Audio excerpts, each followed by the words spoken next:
자, 배우 김부선 씨와 소설가 공지영 씨 간의 통화 내용 유출을 둘러싼 논란들 이 정치부 백대우 기자와 좀 더 자세히 알아보도록 하겠습니다. 자, 백 기자, 먼저 음성 녹취 공개한 건 누가 공개를 한 겁니까? 네, 지난 4일이었습니다. 리포트 보셔서 아시겠지만 지난 4일에 한 트위터 사용자가 2분 20초 분량의 음성 파일을 공개를 했는데요. 통화 당사자인 김부선, 공지영 씨가 아닌 제3자였습니다. 김부선 씨는 아직 입장을 내지 않았고요. 공 씨는 굉장히 당황스럽다는 반응을 보였는데요.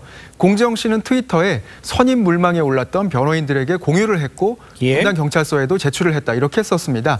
또 지난 6월에 김부선 씨의 억울함을 풀어줄 증거에 현상금 500만 원을 걸었던 시인 이모 씨에게도 비밀 엄수각서를 받고 공유를 했다 이렇게 썼습니다.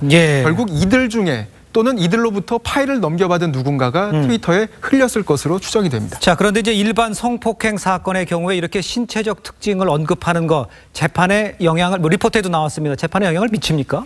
예, 그렇습니다. 일반적인 경우에는 영향을 미친다는 게 법조계의 주된 기류입니다. 아, 그렇습니까? 그 피해자가 가해자의 신체 특정 부위의 특징을 구체적으로 언급을 하면 검찰이 바로 강제 수사에 들어가거나 혹은 압수수색 영장을 발부를 받아서 사실관계 확인 절차에 들어갈 수 있다고 합니다. 그러나 이제 이번과 관련해서는 이제 성폭행 사건이라기보다는 경기지사로 출마하면서 거짓말을 했는지 아닌지 이거가 핵심 아닌가요?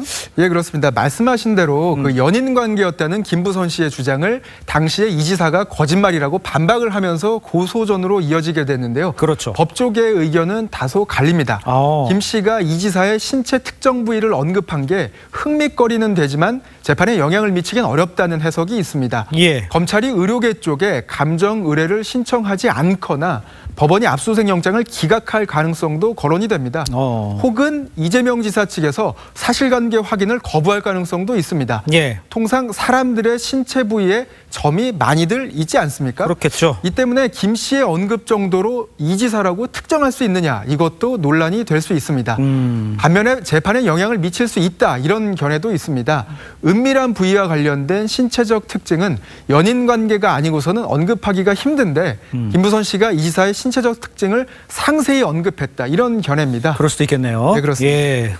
자, 그런데 이제 일부에서는 이 트럼프 대통령과 상황이 비슷하게 됐다 뭐 이런 얘기도 있던데 그건 어떤 내용입니까? 예, 그 지난 9월 얘기였었는데요. 트럼프 미국 대통령과 지난 2006년에 부적절한 관계를 맺었다고 주장을 하는 한 배우 출신의 여성이 이번 달에 신간 출고를 예고를 했는데요. 책 이름이 완전한 폭로입니다. 그 지난달 18일 영국 가디언지의 일부 내용이 공개가 되기도 했는데요. 트럼프 대통령의 신체적 특징이 자세히 묘사된 것으로 전해집니다. 그렇군요. 내일 이재명 지사가 이제 북한 관련해서 이제 기자회견이 예정이 돼 있는데 이번 녹취와 관련돼서는 과연 언급을 할 것 같습니까? 어떻습니까? 저도 궁금해서 그 이재명 지사 측이랑 통화를 해봤는데요. 우선 기자회견은 내일 11시로 예정이 돼 있는데 근데 이 지사 측에서 굉장히 치욕스러운 인격 모독적인 내용이라서 구체적인 언급을 하지 않을 것이다 이런 입장을 전해왔습니다. 이에 따라 관련 질문이 나와도 그 사회자 선에서 제지하는 등의 그런 대응을 할 것으로 보이는데요. 만약에 언급을 하더라도 이 지사가 아니라 법률지원팀에서 할 것이다 이런 입장도 전해왔습니다. 이제껏 이 지사는 김부선 씨 사건과 관련해서 언급을 최대한 자제하는 이른바 로우키로 일관을 해왔습니다. 그렇군요. 지금까지 정치부 백대우 기자였습니다. 수고했습니다. 네.